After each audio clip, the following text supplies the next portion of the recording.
ओम अज्ञानतिमिरान्धकाराय चक्षुरुन्मिलितं येन तस्मै श्रीगुरुवे नमः। श्रीचैतन्यमनोभीष्टं स्थापितं येन भूतले स्वयं रूपकदामह्यं ददाति स्वपदान्तिकं।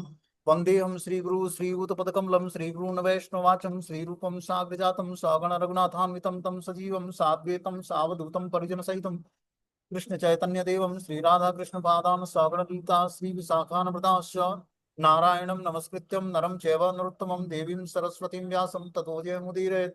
सुन्वतां स्वकथा कृष्ण पुण्य श्रवण कीर्तनम हृदयन्तस्तु भद्राणि विद्रोते सुरसतां नष्टप्रायेषु भद्रेषु नित्यं भागवत सेवया भगवती उत्तम श्लोके भक्तिर्भवति नैष्ठ की तदारजस्तम भाव काम लोभादयश्चेत चेत एते निरावृत्तिम स्थिति सत्य प्रसिद्धति एवं प्रसन्न मनसो भगवत भक्ति योगता भगवतत्व विज्ञान मुक्त संगस्य जायते विद्यन्ते हृदय ग्रंथि छिद्यन्ते सर्वसंशयं क्षीयन्ते चास्य कर्माणि दृष्ट्वा एवात्मनीश्वरे धर्म प्रोजिटोकेटप्पु अनत्रो परमो निर्मस्राणं सतां वेद्यं वास्त्रमत्र वस्तु शिवदं तापत्रय उन्मूलनं श्रीमद्भागवतं प्रमाण अम्लं प्रेमोपमार्थो महान् श्री चैतन्य महाप्रभु मतमिदं तत्रादरुणापरा हे कृष्ण करुणा सिंधु दीनबंधु जगत्पतये गोपेश गोपिका कांत राधा कांत नमस्तुते तप्त कांचन गौरांगे श्री राधे वृंदावनेश्वरी कृष्णानु सुते देवी प्रणमामि हरिप्रिये वाञ्छाकल्पतरुभ्यश्च कृपासिन्धुभ्यो च पतितानां पावनेभ्यो वैष्णवेभ्यो नमः। जय श्री कृष्ण चैतन्य प्रभु नित्यानंद श्री अद्वैत गदाधर श्रीवासादि श्री गौर भक्तवृंद हरे कृष्ण कृष्ण कृष्ण हरे हरे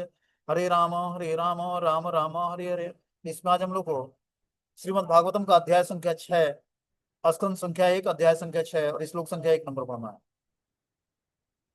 टाइटल है नारद तथा व्यास देव का संवाद। अब नारद और व्यास देव में क्या बातचीत होती है इसके बारे में हम लोग सुनेंगे।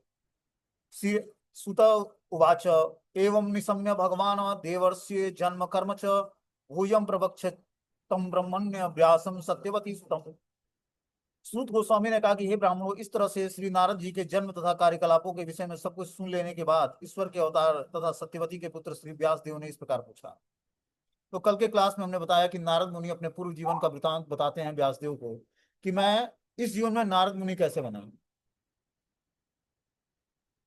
ठीक है ना। उन्होंने बताया कि मैं एक दासी का पुत्र था और दासी जो है ब्राह्मणों की सेवा किया करती थी। तो 4 महीने चतुर्मास में कुछ भक्ति वेदांती ब्राह्मण आए और उनके वहां रुके और उन वो जो है माता तो सेवा करती, ये भी बालक थे, ये भी उस ब्राह्मणों की सेवा करने लगे धीरे धीरे। इस बालक से आकर्षित होकर ब्राह्मणों ने इन पर कृपा किया और अपना उचित प्रसाद इनको खाने के लिए अलाउ कर दिया और अपनी सेवा कराना शुरू कर दिया इनसे। और धीरे धीरे इनके सारे पाप नष्ट हो गए और ये उन भक्ति वेदांती ब्राह्मणों की कृपा से भगवान के भक्त बन गए। इनकी माता का कुछ दिन में देहांत हो जाता है और देहांत होने के बाद ये जंगल की तरफ निकल जाता है। अब घर में कोई बचा नहीं, एक माता थी और एक ये थे।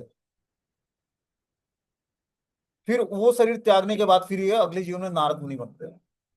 तो ये वृतांत उन्होंने व्यास देव को सुनाया कि मैं इस जीवन में नारद मुनि कैसे बना। तो वो कल के क्लास में उन्होंने सुना था। आज बता रहे हैं कि जो है, हे ब्राह्मणों, इस प्रकार नारद जी के जन्म तथा कार्यकलापों के विषय में सब कुछ सुन लेने के बाद ईश्वर के अवतार सत्यवती के पुत्र श्री व्यास देव ने इस प्रकार पूछा। भिक्षु भी विप्र वसिते विज्ञान द्वेष्ट भी तत्वम वर्तमानो व्यवस्याज्ञे तत्तम किम करोद भवान। व्यास देव पूछते हैं कि श्री व्यास देव ने कहा कि आपने उन महामुनियों के चले जाने पर क्या किया जिन्होंने आपके इस जन्म के प्रारंभ होने के पूर्व आपको दिव्य वैज्ञानिक ज्ञान प्रदान किया था।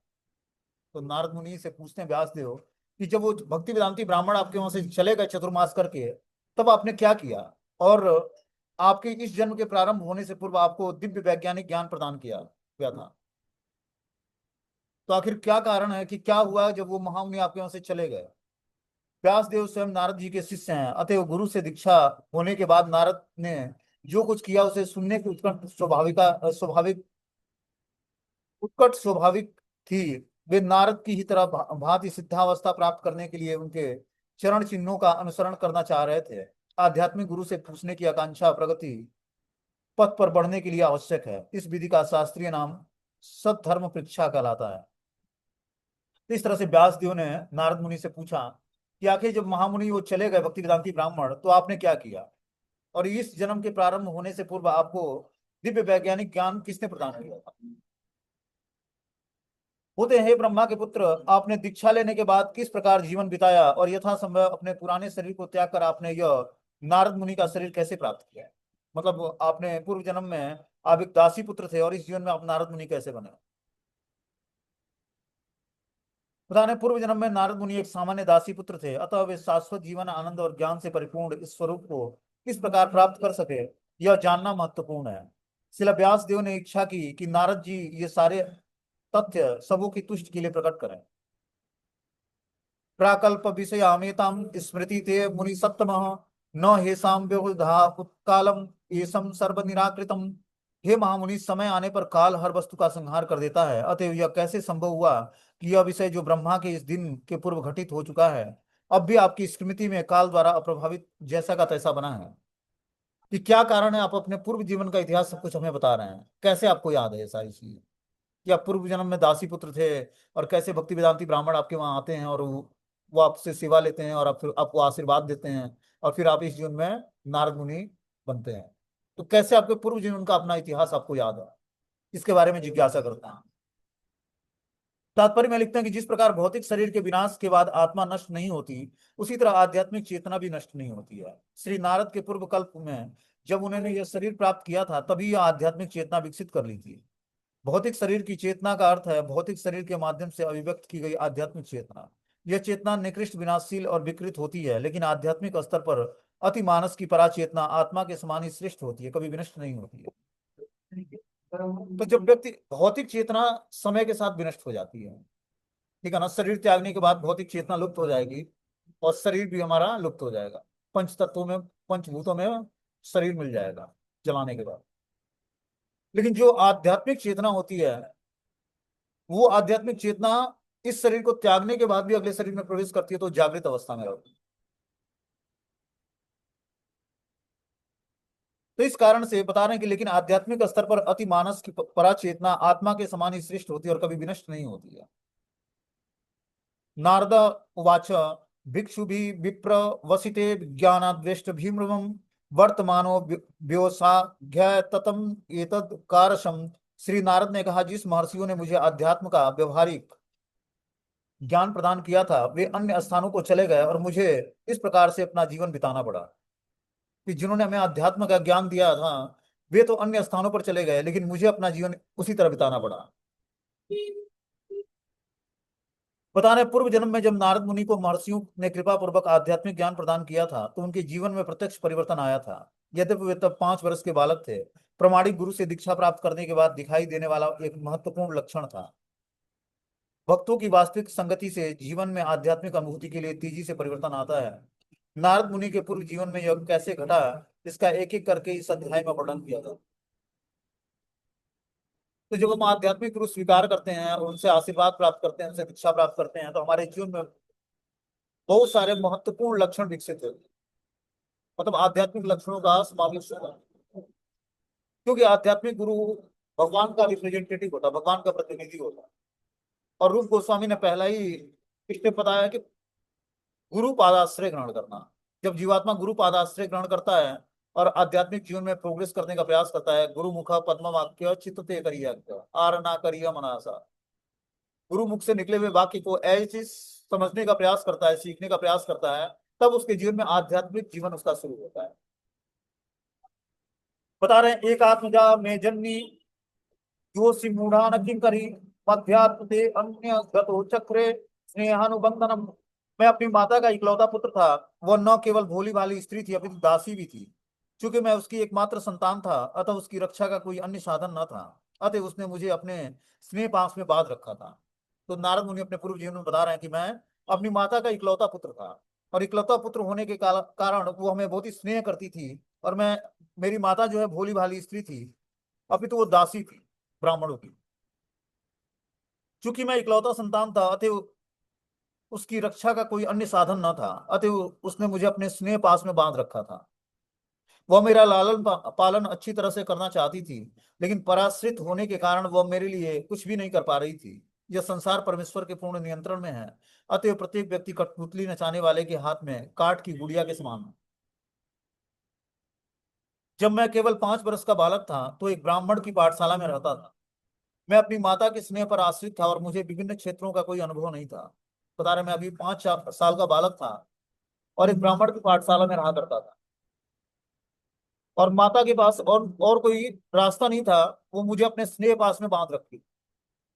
एकदा निर्गता आगे दूर हंति निशि गामपथि सर्पो अदसता पदम स्पृष्टम कृपणा काल चोदिताम। एक बार जब मेरी माँ बेचारी रात्रि के समय गाय दूहने जा रही थी, तो परम काल से प्रेरित एक सर्प ने मेरी माता के पांव में डस लिया।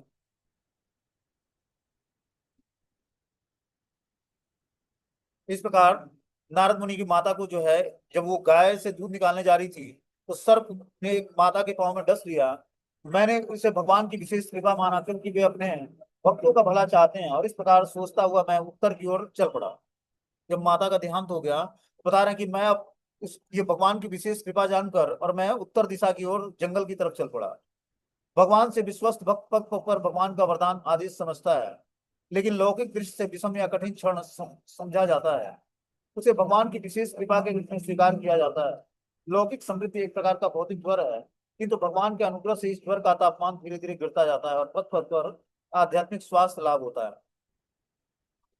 देखो, जीवन में जो हमारे चैलेंजेस आते हैं, ठीक है ना, और जो हमें आध्यात्मिक जीवन जो हम स्वीकार करते हैं, बहुत सारे हमारे वहाँ परेशानियां आती हैं भौतिक जीवन में, ठीक है ना, तो उसका मतलब हमारा आध्यात्मिक प्रोग्रेस हो रहा है। उस सिचुएशंस में हमें बहुत ही पेशेंस रखना होता है, भगवान की कृपा पर और आश्रय बढ़ाना होता है, या गुरु कृपा पर और आश्रय बढ़ाना होता है।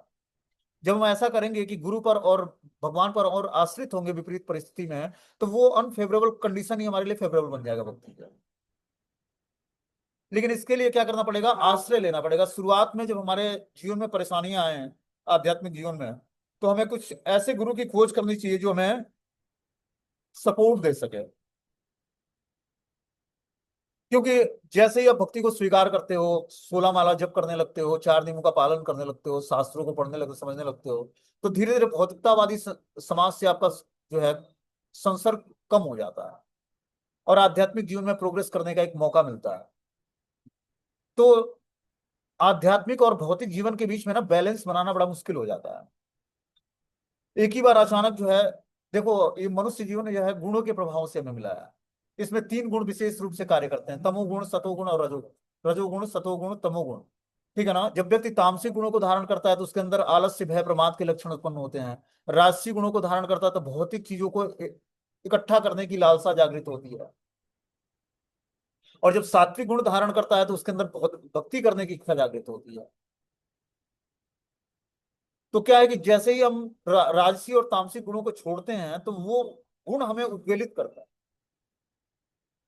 ठीक है ना, क्योंकि हमने जन्म जन्मांतर से उन गुणों को धारण करके और अपनी एक्टिविटी को उस हिसाब से किया है जिस गुणों की हमारे अंदर प्रधानता रही।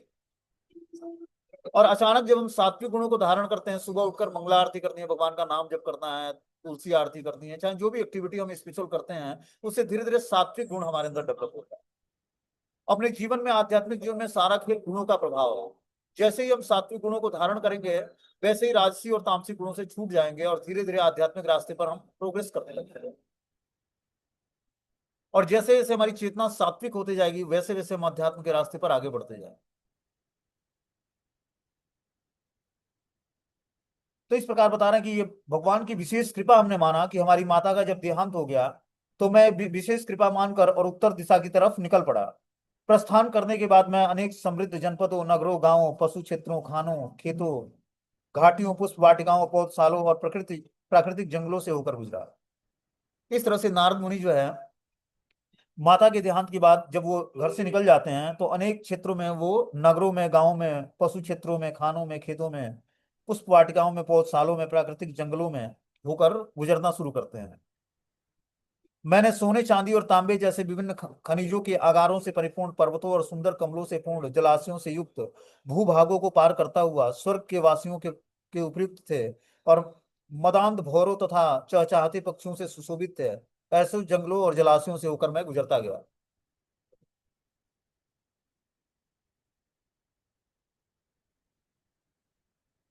तब मैं अनेक जंगलों में से होकर अकेला गया, जहां नरकटों, बासों, सरपतों, कुशों, अप्रेतों और गहरों से परिपूर्ण था, जिनसे अकेले निकल पाना कठिन था।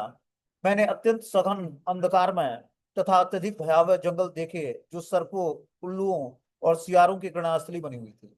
इस तरह से बता रहे हैं कि जो है मैं अनेक जंगलों से होकर और गुजरता गया। बता रहे हैं कि किसी भी परिव्राजकाचारी का यह कर्तव्य है कि वह समस्त जंगलों, पर्वतों, नगरों, ग्रामों आदि का विचरण करते हुए भगवान की सृष्टि की विविधता का अनुभव करे, ईश्वर के प्रति श्रद्धावान बने, मन में दृढ़ता लाए और साथ ही साथ लोगों को ईश्वर के संदेश से प्रबोधित करता है। सन्यासी को भय त्याग करके सारे संकट उठाने चाहिए।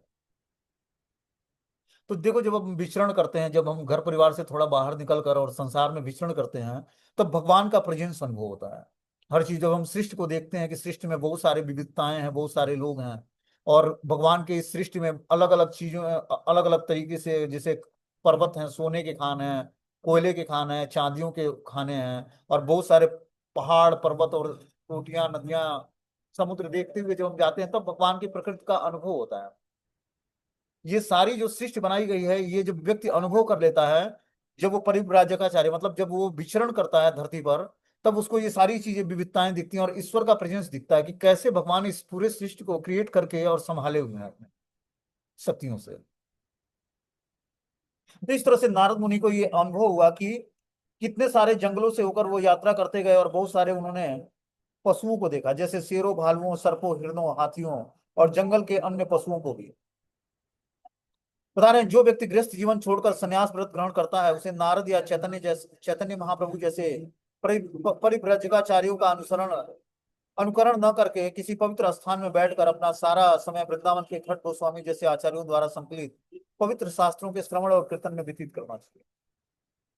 कि जो व्यक्ति गृहस्थ आश्रम त्याग करके और संन्यास ग्रहण करता है, उसके लिए बताया जाएगा। लेकिन जो नैष्ठिक ब्रह्मचर्य से संन्यास लेता है, उसको क्या करना चाहिए? पहले विचरण करना चाहिए परिव्राजकाचार्य सन्यासी की तरह, और पूरे धरती पर विचरण करके और अनुभव करना चाहिए, रियलाइजेशन करना चाहिए कि प्रकृति में भगवान ने किस तरह से हर चीजों को व्यवस्थित बनाया है, और किस तरह हर सारी प्रकृति भगवान के संरक्षण में कार्य कर रही है। बता रहे हैं कि जो गृहस्थ आश्रम त्याग करके और संन्यास व्रत धारण करता है, उसको नारद मुनि या चैतन्य महाप्रभु जैसे परिव्राजकाचार्य का अनुकरण न करके किसी पवित्र स्थान में बैठकर अपना समय सारा सारा समय वृंदावन के खट गोस्वामी जैसे आचार्यों द्वारा संकलित पवित्र शास्त्रों के श्रवण और कीर्तन में व्यतीत करना चाहिए। इस प्रकार विचरण करते हुए मैं मन तथा तन से थक गया और प्यासा और भूखा भी था। अतः मैंने एक सरोवर में स्नान किया और जल भी पिया। जल के स्पर्श से मेरा सारा थकान दूर हो गया। तो इस प्रकार नारद मुनि बता रहे हैं कि जब मैं तन और मन से थक गया, तब एक सरोवर में जाकर स्नान किया और वहां से जल का स्पर्श करके जल पिया, और जल का स्पर्श करते ही मेरी सारी थकान जो है दूर हो गई। उसके पश्चात उस वीराने जंगल में एक पीपल वृक्ष की छाया में बैठकर मैं अपनी बुद्धि से अपने अंतःकरण में स्थित परमात्मा का वैसे ही ध्यान करने लगा, जिस प्रकार मैंने मुक्त आत्माओं से सीखा था। क्यों ही मैंने अपने मन को दिव्य प्रेम में लगाकर भगवान के चरण कमलों का ध्यान करने लगा, मेरे नेत्रों से आंसू बहने लगे और भगवान श्री कृष्ण बिना विलंब किए मेरे हृदय में प्रकट हो गए। इस तरह से नारद मुनि पर विशेष कृपा थी उस भक्ति क्रांति ब्राह्मणों की। देखो, जब तक वैष्णव की कृपा हम पर नहीं होती है, तब तक जो है भगवान की कृपा नहीं होती। जब वैष्णव कृपा करते हैं, तभी जाकर भगवान की कृपा हम पर होती है। ठीक है ना? तो वैष्णव की कृपा करने के लिए हमें पहले वैष्णव से याचना करनी पड़ेगी और उनकी सेवा करनी पड़ेगी। जब वैष्णव की कृपा हो जाती है, तब भगवान भी कृपा करता है। और वास्तविकता यह है कि भगवान की कृपा से ही वैष्णव कृपा करता है। मतलब वाइस वर्षा है, भगवान जब चाहेंगे तभी वैष्णव कृपा करेंगे, और वैष्णव की कृपा से ही भगवान की कृपा होगी। भगवान आश्वस्त करने के लिए अपने भक्तों की कृपा दिलाते हैं, क्योंकि अल्टीमेटली भगवान ही कृपा करता है, लेकिन भक्त एक माध्यम बन जाते हैं। और इस तरह से भगवान माध्यम बनाकर पहले आचार्यों से और गुरुजनों से और वैष्णवों से आशीर्वाद दिलाते हैं, फिर उसको अपने भक्त के रूप में स्वीकार करते हैं। बोलते हैं, मनुष्य को अपनी निजी सनक के अनुसार ध्यान नहीं करना चाहिए, उसे प्रमाणिक गुरु के पारदर्शी माध्यम से, शास्त्रों के प्रमाण से तथा प्रत्येक हृदय में वास करने वाले परमात्मा के चिंतन में प्रशिक्षित अपनी बुद्धि के सही प्रयोग से भलीभांति जानना चाहिए। यह चेतना उन भक्तों के लिए भलीभांति विकसित होती है जो अपने गुरु के आदेश के अनुसार भगवान की प्रेममयी सेवा करते हैं। श्री नारद मुनि ने प्रमाणिक गुरुओं से संपर्क किया, उनकी निष्ठा पूर्वक सेवा की और उनसे समुचित आलोक प्राप्त किया, और इस प्रकार वे ध्यान करने बैठ गए। तो नारद मुनि ने पहले क्या किया? प्रमाणिक गुरु से, शास्त्रों के प्रमाण से तथा प्रत्येक हृदय में वास करने वाले परमात्मा के चिंतन में प्रशिक्षित और अपनी बुद्धि का सही प्रयोग करके भलीभांति उनको जान लिया। तो जब हम इस तरह से प्रमाणिक गुरु का शरण ग्रहण करके और गुरु के माध्यम से, शास्त्रों के माध्यम से भक्ति को स्वीकार करते हैं, तब हमें भगवान का प्रेजेंस अपने जीवन में जल्दी अनुभव हो जाता है। उस तरह हम चाहे अपने प्रयास से हम शास्त्रों को पढ़ें या भक्ति करने का प्रयास करें तो हमें स्वीकृति मिलेगी, लेकिन जब हम गुरु के आदेश का पालन करते हैं तो वो हमें आध्यात्मिक जीवन में प्रोग्रेस करने का माध्यम बन जाता है। क्योंकि गुरु का काम है कि भक्त और भगवान के बीच में एक ट्रांसपेरेंट माध्यम है, क्या करते हैं, एक रिलेशनशिप कायम करते हैं। और इस प्रकार जब हम गुरु आश्रय लेकर, बता रहे हैं कि श्री नारद जी ने प्रमाणिक गुरुओं से संपर्क किया और उनकी निष्ठापूर्वक सेवा की और उनसे समुचित आलोक प्राप्त किया, और इस प्रकार वे ध्यान करने बैठ गए। जो ही वे अपने मन को दिव्य प्रेम में लगाकर भगवान के चरण कमलों का ध्यान करने लगे, उनके नेत्रों से आंसू बहने लगे और भगवान श्री कृष्ण बिना विलंब किए उनके हृदय कमल में प्रकट हो गए। हे व्यास देव, उस समय प्रसन्नता की अनुभूति होने के कारण मेरे शरीर के अंग अंग प्रत्यंग पुलकित हो उठे, और आनंद के सागर में मैं निमग्न होने के कारण मैं अपने आप को और भगवान को भी देख सका। तो इस तरह से नारद मुनि बता रहे हैं कि मैं प्रसन्नता के की अनुभूति हुई जब मैं भगवान का दर्शन किया, कृष्ण का, और मेरे शरीर के अंग प्रत्यंग पुलकित हो उठे। आनंद के सागर में निमग्न होने के कारण मैं अपने आप को और भगवान को भी देख सका कि मैं क्या हूं और भगवान कौन है। ये दोनों रियलाइजेशन भगवान की कृपा से उनको हुआ। बता रहे कि भगवान का दिव्य रूप जैसा जैसा कि वह है, मन की इच्छा को पूरा करता है और समस्त मानसिक संतापों को तुरंत दूर कर देता है।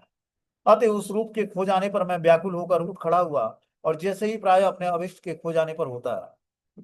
तो नारद मुनि को एक झलक भगवान का दर्शन हुआ, उसके बाद वो दृश्य खो गया।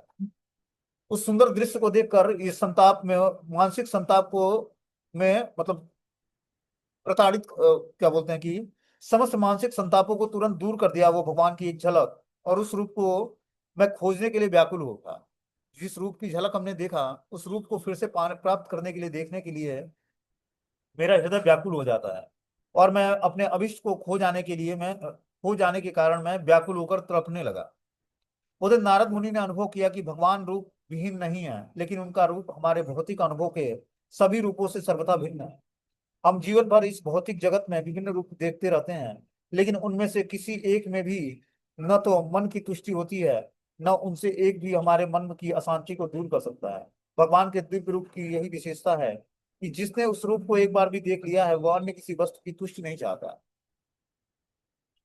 तो इस तरह से नारद मुनि ने मात्र एक झलक भगवान का दर्शन पाया पिछले जन्म, जब वो दासी पुत्र थे, और माता के देहांत के बाद वो जब भ्रमण करने निकले थे। मैंने भगवान के उस दिव्य रूप को पुनः देखना चाहा, लेकिन अपने हृदय के में एकाग्र होकर उस रूप का दर्शन करने के सारे प्रयासों के बावजूद मैं फिर उन्हें न देख पाया।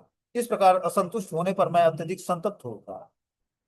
इस प्रकार बता रहे नारद मुनि कि एक झलक तो मैंने देखा उस दिव्य रूप को, लेकिन मेरे हृदय की एकाग्रता उस रूप का दर्शन करने के सारे प्रयासों के बावजूद फिर मैं भगवान का दर्शन नहीं कर पाया, और इस प्रकार मैं असंतुष्ट होने के कारण अत्यधिक संतप्त हो गया। वह एकांत स्थान में मेरे प्रयासों को देखकर समस्त लौकिक वर्णन से परे भगवान ने मेरे सुख को दूर करने के लिए अत्यंत गंभीर तथा सुखद वाणी में मुझसे कहा। बता रहे हैं कि जो है, उस एकांत स्थान में जब नारद मुनि प्रयास कर रहे थे भगवान को फिर से दर्शन करने का, तो एक अलौकिक वाणी, भगवान ने इनके सुख को दूर करने के लिए अत्यंत गंभीर और सुखद वाणी में भगवान ने एक शब्द बोले। बोलते हैं, भगवान, वेदों में कहा गया कि भगवान लौकिक वाणी और बुद्धि की पहुंच से परे हैं, तो भी उनकी आयत की कृपा होने पर मनुष्य को उनसे सुनने और उनका कीर्तन करने के लिए उपयुक्त इंद्रियां प्राप्त हो जाती हैं। यही भगवान की अकल्पनीय शक्ति है। बोलते हैं, भगवान ने कहा, हे नारद, मुझे खेद है कि तुम इस जीवन काल में अब मुझे नहीं देख सकोगे। जिनकी सेवा अपूर्ण है, जो समस्त भौतिक कलमश से पूर्ण रूप में मुक्त नहीं है, वे मुश्किल से ही मुझे देख पाते हैं। तो इस तरह से नारद मुनि को बताया भगवान ने कि अब इस जीवन काल में तो अब मुझे मेरा दर्शन तुम नहीं कर पाओगे, क्योंकि तुम्हारी सेवा अभी अपूर्ण है। जो समस्त भौतिक कलमश से पूर्ण रूप में मुक्त नहीं है, वे मुश्किल से ही मुझे देख पाते हैं। तो भगवान का दर्शन करने के लिए हमें पहले समस्त कलमशियों से मुक्त होना पड़ेगा, जो अभी योग्यता नारद मुनि में नहीं थी। इस कारण से भगवान ने एक झलक दिया और उसके बाद बोला कि आप जो है, अभी आप इस जीवन में अब आप दर्शन नहीं कर पाओगे मेरा। बता रहे कि हे निष्पाप पुरुष, तुमने मुझे केवल एक बार देखा है, यह मेरे प्रति तुम्हारी इच्छा को उत्कट बनाने के लिए है, क्योंकि तुम जितना ही अधिक मेरे लिए लालायित होगे, उतना ही तुम समस्त भौतिक इच्छाओं से मुक्त हो सकोगे। तो देखो, आध्यात्मिक जीवन में प्रोग्रेस करने के लिए हमें क्या करना पड़ेगा, उत्कट इच्छा जागृत करनी पड़ेगी भगवान के साथ। जैसे एक बच्चा जिद्दी होता है ना, कि किसी वस्तु को पाने के लिए ठान लेता है कि मुझे पाना है, तो उसके लिए वो जिद ठान देता है। उसी तरह आध्यात्मिक जीवन में भगवान के गले पड़ जाना है। एक होता है ना गले पड़ जाना। तो भगवत प्राप्ति के लिए, जब हम भगवान को प्राप्त करने के लिए, उनके दर्शन करने के लिए जब भगवान के गले पड़ जाएंगे, तो मजबूर होकर भगवान को दर्शन देना पड़ेगा। मजबूर होकर भगवान को अपनी भक्ति भी प्रदान करनी पड़ेगी। वही कार्य नारद मुनि ने किया। बता रहे कि हे निष्पाप पुरुष, तुमने मुझे केवल एक बार देखा है, और यह तुम्हारे प्रति उत्कट इच्छा के बनाए रखने के लिए मैंने तुम्हें अपना दर्शन दिया है।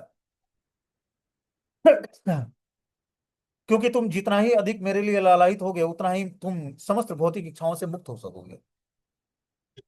देखो, इच्छाएं हैं, इच्छाओं को हमें शुद्ध करना है। मनुष्य जीवन मिला है हमें, तो हमारे अंदर इच्छाएं भी होंगी और आसक्तियां भी होंगी।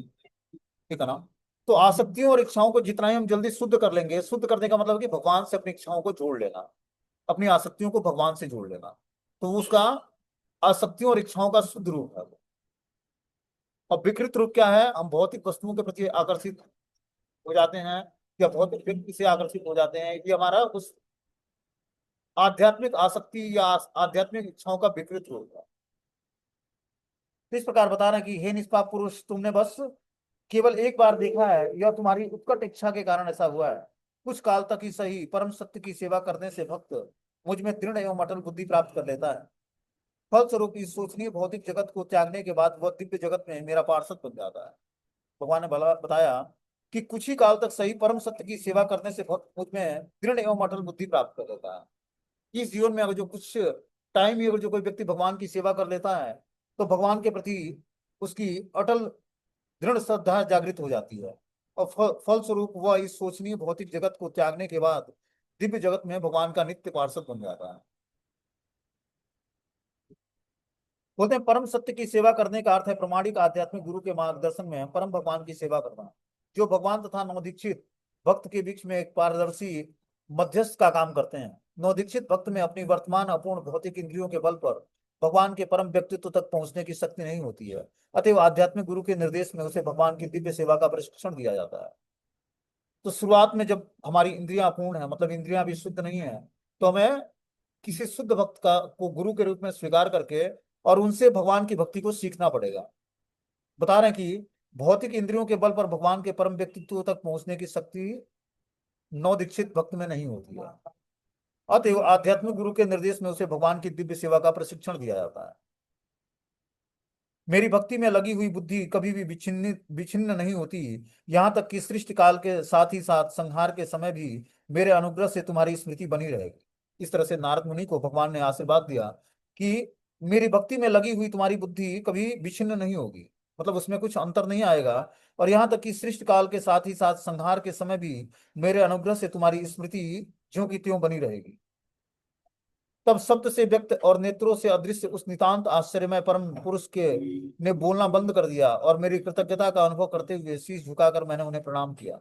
इस तरह से जो दिव्य शब्द नारद मुनि को सुनाई दिए, उनको लगा कि ये आश्चर्यमय परम पुरुष ने जो बोला है, ये शब्द हमारे लिए मतलब आगे जाकर हमारे काम आएगा, और अब भगवान बोलना बंद कर देता। मैंने कृतज्ञता का अनुभव करते हुए शीश झुकाकर उन्हें प्रणाम किया। बोल रहे हैं कि मैं जैसे ही आश्चर्य में वाणी बंद हुई बोलना, वैसे ही मैं भगवान को प्रणाम करना शुरू कर दिया शीश झुकाकर। इस प्रकार भौतिक जगत की समस्त औपचारिकताओं की उपेक्षा करते हुए मैं बारंबार भगवान के पवित्र नाम और उसका कीर्तन करने लगा। भगवान की दिव्य लीलाओं का ऐसा कीर्तन और स्मरण कल्याणकारी होता है। इस तरह मैं पूर्ण रूप से संतुष्ट, विनम्र और ईर्ष्या द्वेष रहित होकर सारी पृथ्वी पर विचरण करने लगा। तो इस तरह से भगवान के द्वारा जब वो शब्द सुनाई दिया इनको, तो ये आश्वस्त हो गए कि कृष्ण हैं और हमारी रक्षा कर रहे हैं। और भगवान ने अपना एक झलक दर्शन भी दे दिया।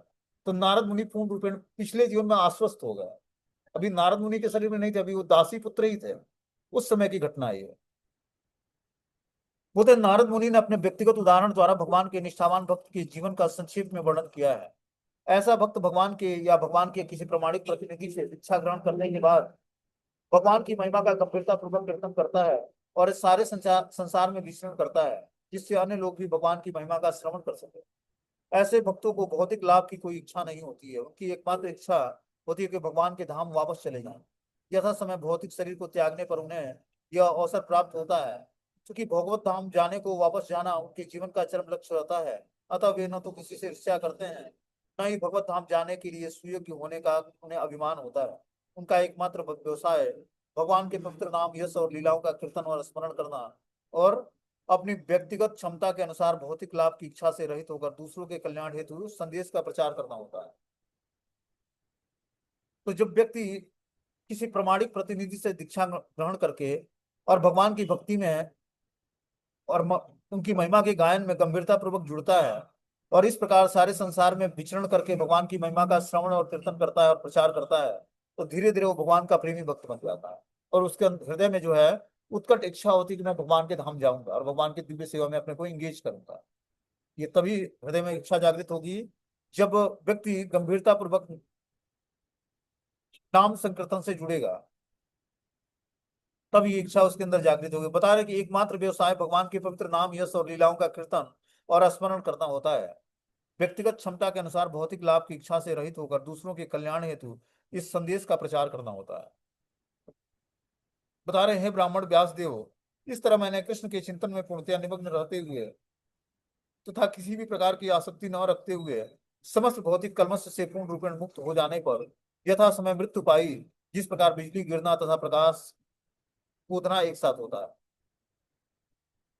तो इस प्रकार व्यास देव को बता रहे हैं कि इस प्रकार मैंने कृष्ण चिंतन में पूर्णतया निमग्न होकर बिना किसी आसक्ति के भौतिक कलमश से पूर्ण रूपेण मुक्त होकर यथा समय मैंने मृत्यु को प्राप्त किया। और इस प्रकार मृत्यु होने पर उसी प्रकार मृत्यु हुई हमारी, जिस प्रकार बिजली गिरना और प्रकाश कूदना एक साथ होता है। प्रयुज्यमाने महितां शुद्धां भगवती तनुम आरब्ध कर्म निर्वाणो नयपत्य पंच भौतिकम। भगवान के पार्षदों के लिए उपयुक्त दिव्य शरीर पाकर मैंने 5 भौतिक तत्वों से बने शरीर को त्याग दिया और इस तरह कर्म के सारे अर्जित फल समाप्त हो गए।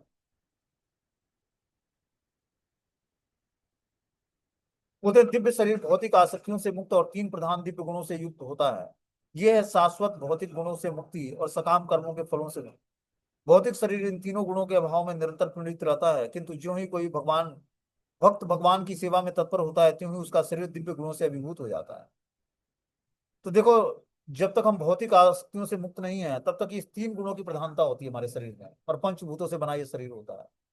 लेकिन जैसे ही हम दिव्य गुणों को धारण करके और भगवान की सेवा में एंगेज करते हैं अपने को, हमारे अंदर सारे भगवान के दिव्य गुण धीरे धीरे हमारे अंदर आने लगते हैं। इस प्रकार बता रहे हैं कि जिस तरह लोहा पर पारस मणि की तरह चुंबकीय प्रभाव डालता है, दिव्य भक्ति में सेवा का प्रभाव भी उसी तरह होता है। कि जिस तरह पारस मणि लोहे के टच में आने से लोहा जो है सोना बन जाता है, उसी तरह दिव्य भक्ति में सेवा को अपना करके ये जो पंच भौतिक शरीर है जो 3 गुणों से प्रभावित होता है, ये दिव्य अवस्था को प्राप्त कर लेता है। कल्प के अंत में जब भगवान नारायण प्रलय के जल में लेट गए, तब ब्रह्मा की समस्त सृष्टि कारी तत्वों सहित उनके भीतर प्रवेश करने लगे और उनके श्वास में मैं भी उनके भीतर चला गया। जब सृष्टि का प्रलय होता है तो क्या होता है, सारी जीव आत्मा भगवान नारायण के अंदर जो प्रलय के जल में लेटे होते हैं, सारी सृष्टि उन्हीं के अंदर समा जाती है। तो नारद मुनि बता रहे कि काल क्रम में मैं जब शरीर त्याग किया तो मैं भी उन्हीं के शरीर में प्रवेश कर गया। बता रहे हैं कि जब भगवान की इच्छा से ब्रह्मा पुनः सृष्टि करने के लिए जागे तो मरीचि, अंगिरा, अत्रि इत्यादि सारे ऋषि भगवान के दिव्य शरीर से उत्पन्न हुए और उन्हीं के साथ मैं भी प्रकट हो गया। कि भगवान जब श्वास छोड़ते हैं और ब्रह्मा का जब दिन फिर से शुरू होता है, 4 अरब 32 करोड़ साल बाद 100 वर्षों की होती है, जब ब्रह्मा जी का एक दिन पूरा होता है। बता रहे हैं उसके बाद फिर से मैं भगवान के श्वास छोड़ने से फिर मैं मरीचि, अंगिरा, अत्रि आदि ऋषियों ऋषियों के साथ मैं भी दिव्य शरीर को प्राप्त करके और उन्हीं के साथ भगवान के श्वास के रास्ते में भी प्रकटित होता है। तब से सर्वशक्तिमान विष्णु की कृपा से मैं दिव्य जगत में तथा भौतिक जगत के तीनों प्रखंडों में बिना रोक टोक के सर्वत्र विचरण करता हूँ। ऐसा इसलिए है क्योंकि मैं भगवान की अविच्छिन्न भक्ति में सेवा में स्थिर हूँ। बता रहे हैं ये स्थिति मुझे भगवान की अविच्छिन्न भक्ति में सेवा से प्राप्त हुई कि मैं तीनों प्रखंडों में, तीनों लोकों में बिना रोक टोक के विचरण करता हूँ। देवदत्ता मीमावीणा स्वर ब्रह्मा विभूषिणाम मूर्छयित्वा हरि कथा गायमान चरा महम। और इस तरह मैं भगवान की महिमा के दिव्य संदेश का निरंतर गायन करते हुए इस वीणा को झंकृत करते हुए विचरण करता रहता हूँ, जो दिव्य ध्वनि से पूरित है और इसे भगवान कृष्ण ने मुझे दिया था। बता रहे हैं कि इस तरह से मैं इस दिव्य वीणा को जो भगवान श्री कृष्ण ने मुझे प्रदान किया था, इस पर मैं भगवान श्री नारायण की महिमाओं का गान करते हुए इस दिव्य संदेश का निरंतर प्रचार करता हूँ और वीणा को झंकृत करता रहता हूँ। जो ही मैं भगवान श्री कृष्ण की मधुर महिमा की पवित्र लीलाओं का कीर्तन करना प्रारंभ करता हूँ, तो वहीं वे मेरे हृदय स्थल में प्रकट हो जाते हैं, मानो उनको मैंने बुलाया मैं बुलाया हूँ। बता रहे कि जो ही मैं भगवान श्री कृष्ण की मधुर लीलाओं की महिमाओं का गान करना शुरू करता हूँ, तो ही हमारे वक्षस्थल में भगवान का प्राकट्य हो जाता है। यह मेरा निजी अनुभव है कि जो लोग विषय वस्तुओं के से संपर्क की इच्छा रखने के कारण सदैव चिंताग्रस्त रहते हैं, वे भगवान की दिव्य लीलाओं के निरंतर कीर्तन रूपी सर्वाधिक उपयुक्त नौका पर चढ़कर अज्ञान रूपी सागर को पार कर सकते हैं। तो बता रहे कि नारद मुनि की ये मेरा निजी अनुभव है कि जो लोग विषय वस्तुओं के से संपर्क की इच्छा रखने के कारण सदैव चिंताग्रस्त रहते हैं, और जो भगवान की दिव्य लीलाओं के निरंतर कीर्तन रूपी सर्वाधिक उपयुक्त नौका पर चढ़ जाएं, तो इस अज्ञान रूपी सागर को निश्चित रूप से पार कर जाएंगे। यह सत्य है कि योग पद्धति के द्वारा इंद्रियों को वश में करने के अभ्यास से मनुष्य को काम तथा लोभ की चिंताओं से राहत मिल जाता है, किंतु इससे आत्मा को संतोष प्राप्त नहीं होता, क्योंकि यह संतोष भगवान की भक्ति में सेवा से ही प्राप्त की जा सकती है। देखो कितना बढ़िया नारद मुनि स्टेटमेंट बता रहे हैं कि योग पद्धति के द्वारा इंद्रियों को वश में करने करने के अभ्यास से मनुष्य को काम और लोभ की चिंताओं से राहत नहीं मिलता, राहत मिल जाती है, कि इससे आत्मा को संतोष प्राप्त नहीं होता है। कि कुछ लोग योगाभ्यास करते हैं और अपनी इंद्रियों को वश में कर लेते हैं, काम और लोभ की चिंताओं से राहत मिल जाती है उनको, लेकिन उनको आत्मा का संतोष प्राप्त नहीं होता है, क्योंकि आत्मा का संतोष तो तभी प्राप्त होगा जब वो भक्ति में सेवा को अपनाएंगे। जैसे अष्टांग योग की विधि होती है, उसमें यम नियम प्रत्याहार प्राणायाम ध्यान धारणा समाधि, ये 8 स्टेजेज होते हैं, तो उससे इंद्रियां कंट्रोल में आ जाती हैं और जो है काम क्रोध के वेग भी कंट्रोलित हो जाते हैं। लेकिन उससे भगवान की अनुभूति नहीं होती। भगवान की अनुभूति तो तभी होगी और आत्मा का संतोष तभी प्राप्त होगा जब वो भक्ति में सेवा में अपने को इंगेज करेगा।